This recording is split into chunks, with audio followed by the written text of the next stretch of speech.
देखो भाई क्वेश्चन क्या कह रहा है, कह रहा है फाइंड द ग्राफ। हमको क्या निकालना है, ग्राफ निकालना है, ठीक है। Of graph prove that the linear simulation equation, कह रहा है ग्राफ बनाना है और ये सिद्ध करना है, prove that linear simulation equation. कौन सा इक्वेशन, लीनियर। लीनियर मतलब क्या होता है, रैखिक। रैखिक मतलब क्या होता है, लीनियर। रैखिक का मतलब ऐसी वैल्यू, ऐसी इक्वेशन जिसमें एक्स की पावर कितनी हो, 1। अगर एक्स की पावर 1 है तो क्या कहलाएगा, लीनियर या रैखिक। बात समझ में आई। अगर एक्स की पावर 1 है तो, अगर एक्स की पावर 1 नहीं है तो, अरे एक्स की पावर वाई है, एक्स पावर वाई तो वह अलजेब्रिक में हो जाएगा। अगर एक्स की पावर 1 है तो लीनियर, 2 है क्वाड्रेटिक घात, अगर 3 है तो क्यूबिक, ठीक है, क्यूबिक हो गया, और 4 है तो बाई क्वाड्रेटिक। इस टाइप बढ़ता चला जाता है, नाम होते हैं, ठीक है। तो हमको यहाँ लीनियर पढ़ना, तो लीनियर समझ लो। लीनियर क्या होगा, लीनियर अगर पूछे तो ऐसी इक्वेशन जिसमें एक्स की वैल्यू क्या हो, एक्स की पावर कितनी हो, 1। बस सीधा सा फंडा, एक्स की वैल्यू, एक्स की पावर 1 है तो लीनियर है, रैखिक है, ठीक है। तो चलो सवाल क्या कह रहा है, कह रहा है बाई यूजिंग ग्राफिकली मेथड, आलेखन विधि से सिद्ध कीजिए। बाय यूजिंग ग्राफिकली मेथड, आलेखन विधि सिद्ध कीजिए रैखिक linear simulation equation 2x minus 3y। Question क्या दिया भैया, 3.1 का पहला क्वेश्चन। इक्वेशन क्या दिया है, 2x minus 3y is equal to 5 and पहला क्वेश्चन तो बोल दिया है, एंड दूसरी इक्वेशन आपको क्या दे रहा है, 6y minus 4x equal to 3। क्या है, इनकंसिस्टेंट है, असंगत है, इनकंसिस्टेंट है। समझ में आ रहा है। आपको ये प्रूव करना है किसके द्वारा, ग्राफिकली मेथड द्वारा। तो ग्राफिकली मेथड यानी ग्राफ हमको यहाँ पर बनाना पड़ेगा, ठीक है। हमको ग्राफिकली मेथड द्वारा क्या प्रूव करना है कि जो लीनियर सिम्युलेशन इक्वेशंस हैं, ये रैखिक युग्म समीकरण है, ये रैखिक युग्म समीकरण है, ये क्या होने चाहिए, असंगत होने चाहिए, ठीक है। असंगत मतलब क्या होता है, इनकंसिस्टेंट। इनकंसिस्टेंट का मतलब क्या है, कोई सोल्यूशन है, यानी कि इसके a1/a2 बराबर b1/b2 does not equal to क्या होना चाहिए, c1/c2, ठीक है। इसका कोई हल नहीं आना चाहिए, ठीक है। तो अब देखो अगर ऐसा है तो यहाँ देखो भैया, इनका आपको सोल्यूशन करने से पहले क्या करना है, हमको किसके बारे में सॉल्व करना है, इसको ग्राफिकली मेथड से। हमको इसको ग्राफिकली मेथड से सॉल्व करना है। ग्राफिकली मतलब हिंदी में क्या बोले, आलेखन विधि, ठीक है। हमको ग्राफ बनाना है और इस मेथड से सिद्ध करना है कि a1/a2 बराबर b1/b2 does not equal to c1/c2। ये हमको प्रूव करके लाना है। देखो बढ़िया कैसे करेंगे। सबसे पहले इसका ग्राफ देखो कैसे बनेगा। सबसे पहले कोई एक इक्वेशन टेक कर लो, ठीक करें। तो उसके पहले देखो हमने क्या लिया, बाई इक्वेशन फर्स्ट, ठीक है। क्या लाना, क्या प्रूव करके लाना है, इनकंसिस्टेंट यानी असंगत। असंगत को दूसरा नाम क्या देंगे, कोई हल नहीं। हमको सिद्ध करना है तो कंडीशन देखो लिखी हुई है, ठीक है ना। आप देखो भाई, हमको पहली इक्वेशन लिया, पहली इक्वेशन देखो क्या दिया है, 2x minus 3y equal to 5, ठीक है, दिया है। हमको इसको पहले क्या बनाना पड़ेगा, ग्राफ, तभी तो ग्राफिकली मेथड कहलाएगा। ग्राफ बनाना है, तो ग्राफ बनाने के लिए हम लोगों ने क्या किया, सबसे पहले हमको ये पता होना चाहिए यहाँ पर x और y क्या है। एक्स और वाई क्या है, वेरिएबल। क्या है, वेरिएबल। तो देखो वेरिएबल क्या होता है, छोटा जल्दी जल्दी देख लो। सबसे पहले हमारा आता है क्वांटिटीज। क्या आती हैं, क्वांटिटीज। क्वांटिटीज को हिंदी में बोलते हैं राशियां। क्या आती है भैया, राशियां। क्वांटिटीज को क्या बोलते हैं, राशियां। क्वांटिटीज हमारे पास दो टाइप्स की होती हैं, ठीक है। फिजिक्स में भी दो टाइप्स की होती है, क्या होता है, स्केलर और वेक्टर, है ना। तो यहाँ भी देखो क्वांटिटीज 2 टाइप्स की होती हैं। पहला क्या होता है, पहली हमारी क्वांटिटीज हमारे पास होती है जिसको हम नाम देते हैं, क्या नाम देते हैं, इसको नाम देते हैं वेरिएबल। पहली क्वांटिटी क्या होती है, वेरिएबल क्वांटिटी। वेरिएबल का मतलब होता है चर राशियां। बात समझ लेना, कोई पूछे बता देना। मैथ में क्वांटिटीज कितनी होती है, 2, ठीक है। एक हमारे पास क्या होती है, वेरिएबल, और दूसरी क्या होती है, कांस्टेंट। कांस्टेंट क्वांटिटी, जिसे हम लोग क्या बोलते हैं, अचर राशियां। होगा समझना। क्वांटिटी 2 प्रकार की, ठीक है। दो, पहली क्वांटिटी क्या होती है, वेरिएबल, दूसरी क्या होती है, कांस्टेंट। वेरिएबल को क्या बोलते हैं हिंदी में, चर, और कांस्टेंट क्या बोलते हैं, अचर। अब देखो ये वेरिएबल क्वांटिटी 2 प्रकार की होती हैं, समझिएगा। वेरिएबल क्वांटिटी कितने प्रकार की होती है, 2, ठीक है। तो 2 प्रकार की, पहली क्या होती है, इसको बोलते हैं इंडिपेंडेंट इंडिपेंडेंट वेरिएबल, ठीक है। और दूसरा क्या होता है, डिपेंडेंट वेरिएबल।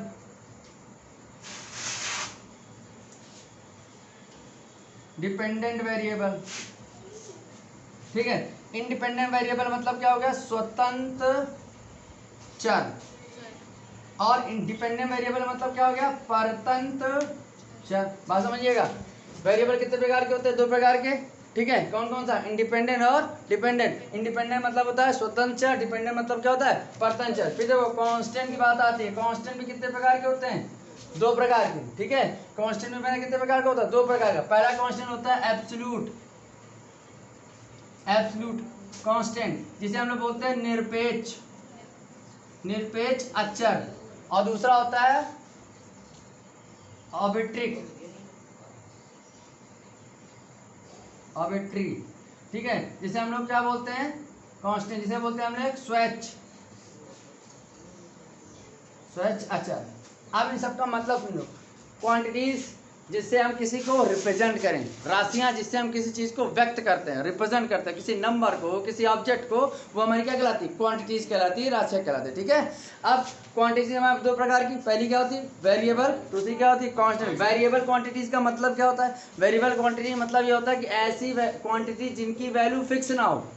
क्या एक्स का मान कभी फिक्स होता है, हर समीकरण में एक्स का मान अलग अलग आता ही नहीं आता।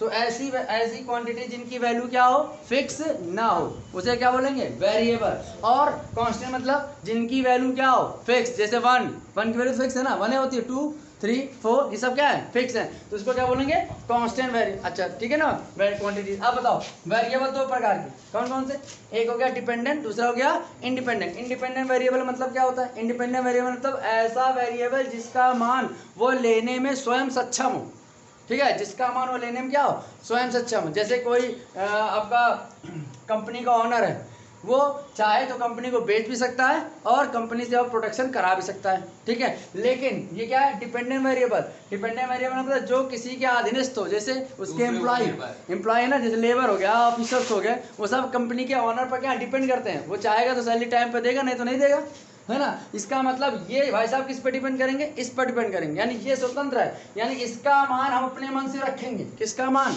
इंडिपेंडेंट वेरिएबल का। और डिपेंडेंट वेरिएबल इसके मान पर निर्भर करेगा, जैसे जैसे इसका मान बदलते जाएंगे वैसे वैसे इसका मान भी बदलता जाएगा। तो जब जिसका मान बदल रहा है उसको क्या बोलेंगे, डिपेंडेंट, और जिसको अपने मन से रख रहे हैं मान, वो क्या हो जाएगा, इंडिपेंडेंट। बात समझ में आई।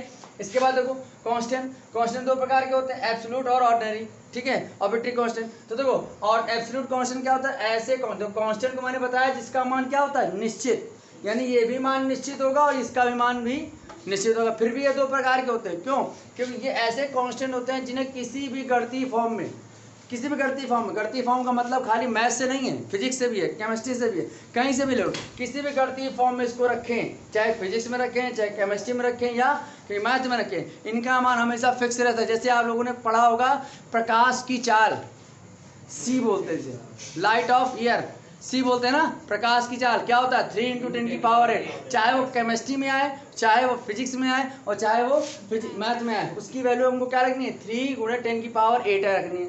फिर आप लोगों ने पढ़ा होगा स्मॉल जी का मान, पढ़ा है, स्मॉल जी ग्रेविटेशनल फोर्स, पढ़ा है ना, स्मॉल जी का मान क्या होता है, 9.8 होता है, वो चाहे फिजिक्स में हो और चाहे केमिस्ट्री में हो, चाहे मैथ में, उसका वैल्यू क्या रखनी, 9.80 रखनी। लेकिन ये कैसे कांस्टेंट होते हैं, इनका मान भी निश्चित होता है, लेकिन इनका मान हर फॉर्म में अलग अलग आता है। जैसे आपने पढ़ा होगा स्मॉल m, जिसको हम लोग बोलते हैं प्रवणता, स्लोप, क्या बोलते हैं, प्रवणता है स्लोप। स्लोप क्या होती है, किसी लाइन का झुकाव, ये तो y = mx+ एक लाइन होती है, लाइन का झुकाव ही क्या कहलाती है, उसकी प्रवणता, यानी ये लाइन x के साथ कौन सा एंगल बना रही, उसको हम लोग क्या बोलते हैं, स्लोप बोलते हैं, प्रवणता बोलते हैं। तो जब लाइन क्या दी है, y = mx+ c, ठीक है, तो इसका मान m है। अगर लाइन दे दिया जाए y = 2x+ c, तो x जो y बराबर क्या दे दिया, 2x + c, तो m का मान कितना आ गया, 2। अब y बराबर क्या दीजिए, 3x + 4, तो m का मान कितना आएगा, 3। जैसे जैसे कि लाइन बदलती जाएगी तैसे तैसे इसका झुकाव बदलता जाएगा।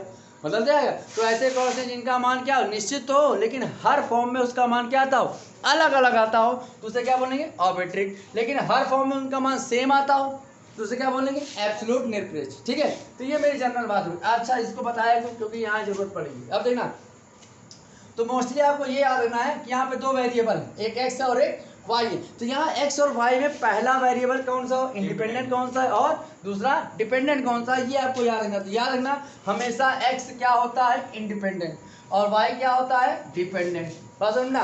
तो मैंने बताया इंडिपेंडेंट वेरिएबल का नेचर क्या होता है, इंडिपेंडेंट वेरिएबल का नेचर क्या होता है, स्वतंत्र चर का स्वभाव क्या होता है, वो अपना मान स्वयं लेता है, वो किसी पर निरपेक्ष नहीं करता, वो अपना मान क्या लेगा, स्वयं लेगा। लेकिन y अपना मान स्वयं नहीं लेगा, जैसे जैसे x के मान को बदलते जाएंगे y का मान भी क्या होता है, बदलता जाएगा। तो ठीक है, तो हमारा काम है इसको सॉल्व करना। सॉल्व करने के लिए हमको क्या करना है, ग्राफिकली मेथड लगाना। उसके लिए सबसे पहले हमने क्या किया, y की वैल्यू निकाल लो।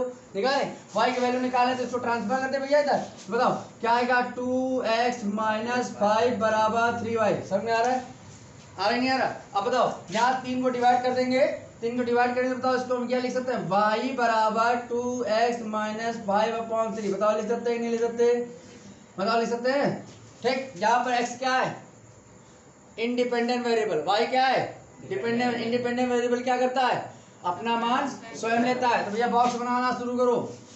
अब हमको x के ऐसे मान लेने जिससे हमको y के एग्जैक्ट वैल्यू मिल जाए, एग्जैक्ट वैल्यू। ठीक है, ऐसी वैल्यू मत लेना जिसमें फ्रैक्शन की वैल्यू है, जैसे 1/2 वाले 3/2 वाले पॉइंट में वैल्यू, ऐसे मत लेना।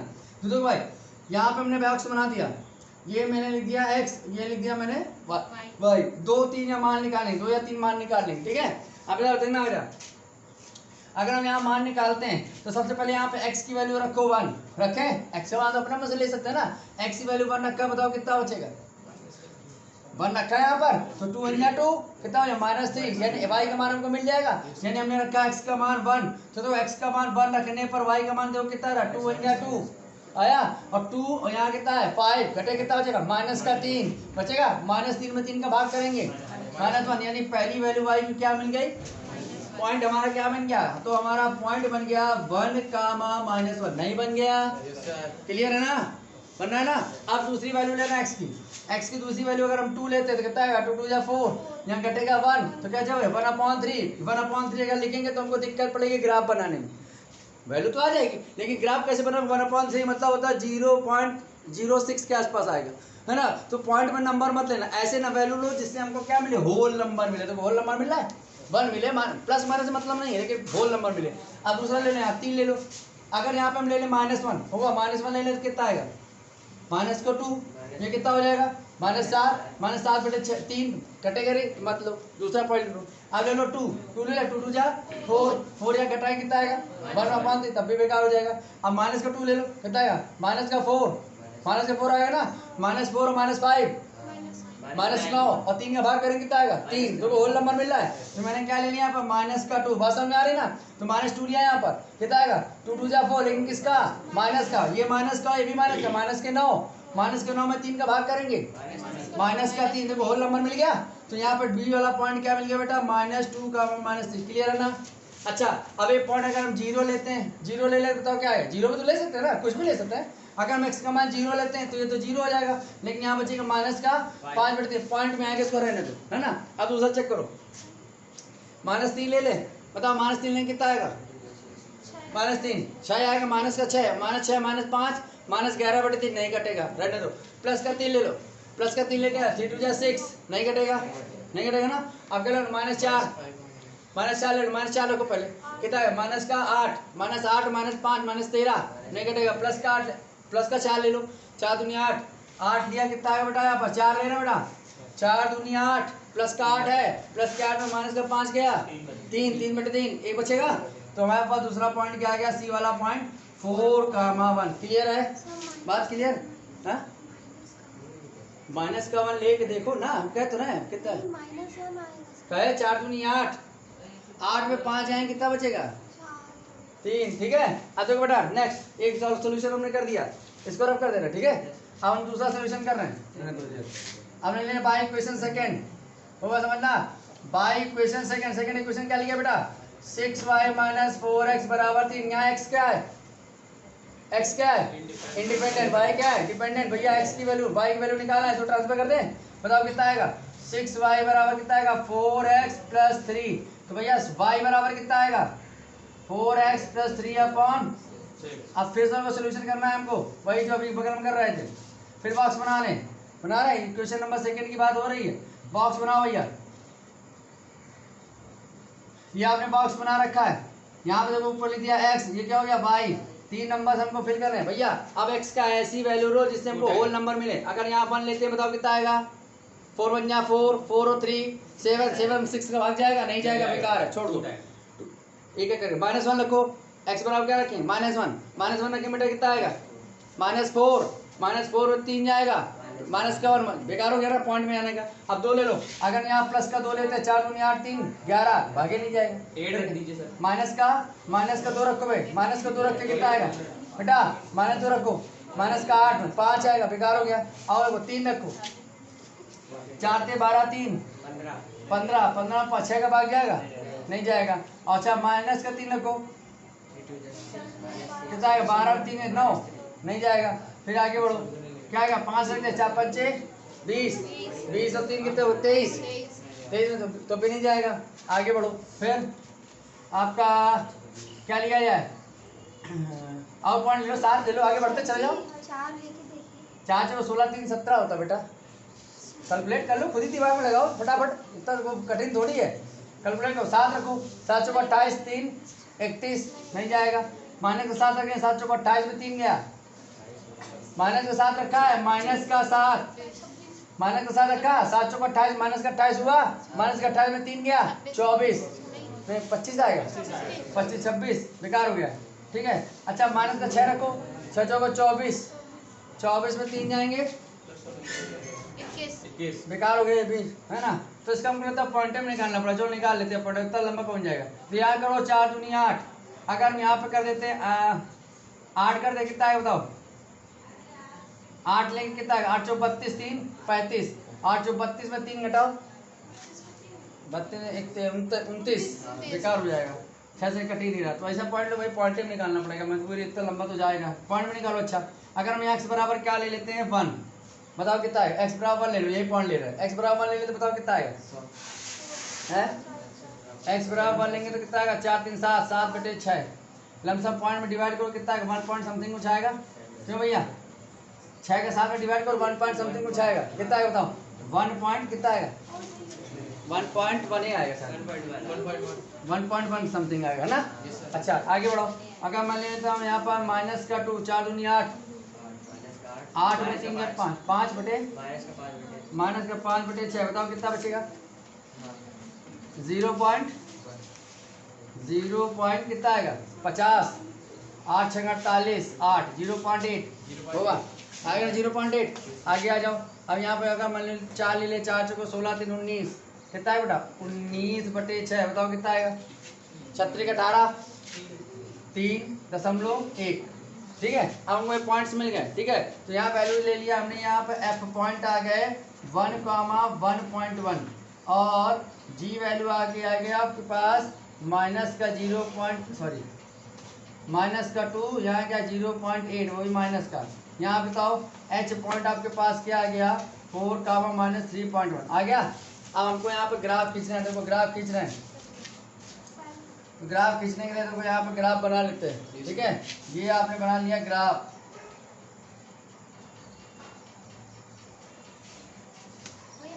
ये x ये y ये आपका ओरिजिन, ये आपका x डैश, ये आपका y डैश, ठीक है बेटा।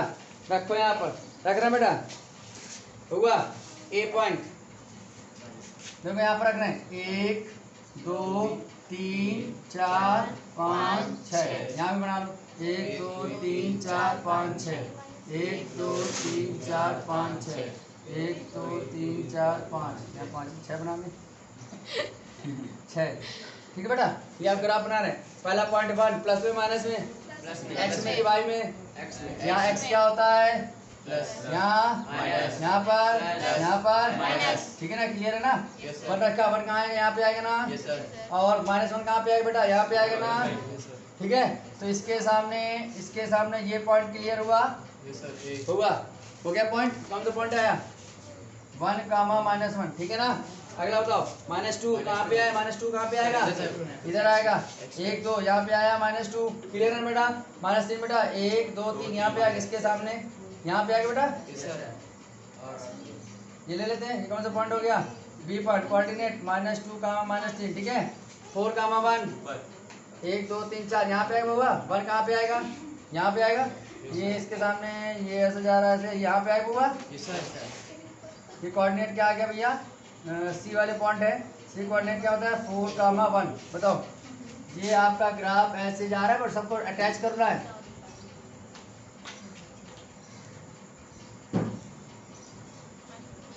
ये लाइन आ रही बेटा, यस सर, देखो सीधी एक लाइन आ रही। ये लाइन की इक्वेशन क्या है बेटा, इक्वेशन लिख दूं, ये लाइन की इक्वेशन यहाँ लिख देता हूँ। इक्वेशन क्या है इसकी बेटा, 2x minus 3y equal to 5। Clear, yes sir, बात क्लियर है ना। Yes sir. वो अगला पॉइंट बताओ 1, फिर क्या है 1.1, 1 कहाँ है, सर ये 1, प्लस का ये 1.1 कहाँ है, ये थोड़ा ऊपर आएगा यहाँ पर, होगा इसके सामने ये आपका ऐसे, ठीक है। तो यहाँ पे पॉइंट आएगा ना, क्लियर। यहाँ पर इसका नाम क्या दे दिया आपने, एफ के पॉइंट के कोऑर्डिनेट क्या बताया बेटा, 1,1.1, क्लियर है, होगा। -2 कहाँ है, यहाँ पे -2 है, और 0.8 माइनस का 0.8 ये 1 से छोटा होगा, तो ये 1 है पूरा यहाँ तक, तो यहाँ पे मान ले कहीं, तो इसके सामने ये यहाँ पे पॉइंट आएगा ना, पॉइंट क्या बेटा इसका, जी क्या है, -2 माइनस का 0.8, क्लियर है ना बेटा, इसका नाम आपने दिया है जी, ठीक है। आगे आ जाओ, एक पॉइंट बचा है 4 कहाँ है भैया, 1 2 3 4 ये 4 है, और 3.1 1 2 3 यहाँ पॉइंट आएगा ना, यहाँ पे इसके सामने और इसके सामने, यहाँ पे मान लें, और तो भाई ये कौन सा पॉइंट है, ये एच, कोऑर्डिनेट क्या है बेटा, 4 -3 1, ठीक है बेटा। ज्वाइन करूं बेटा, अगर मैं ज्वाइन करूं तो देखो ये जी से ज्वाइन करना है एफ को, और एफ से ज्वाइन करना है एच को, तो कुछ लाइन ऐसे जा रही हुआ जा रही नहीं, इसकी वैल्यू क्या है बेटा, इसकी वैल्यू क्या है, इक्वेशन कौन सी है, 6y - 4x = 3। अब आपको दिख रहा है कि ये दोनों लाइनें क्या है, और पैरेलल के लिए कंडीशन इनकंसिस्टेंट, देखो है, ग्राफ सिद्ध हो गया, नहीं समझ में आया, क्लियर है ना, नोट कर लो बड़ा अच्छा।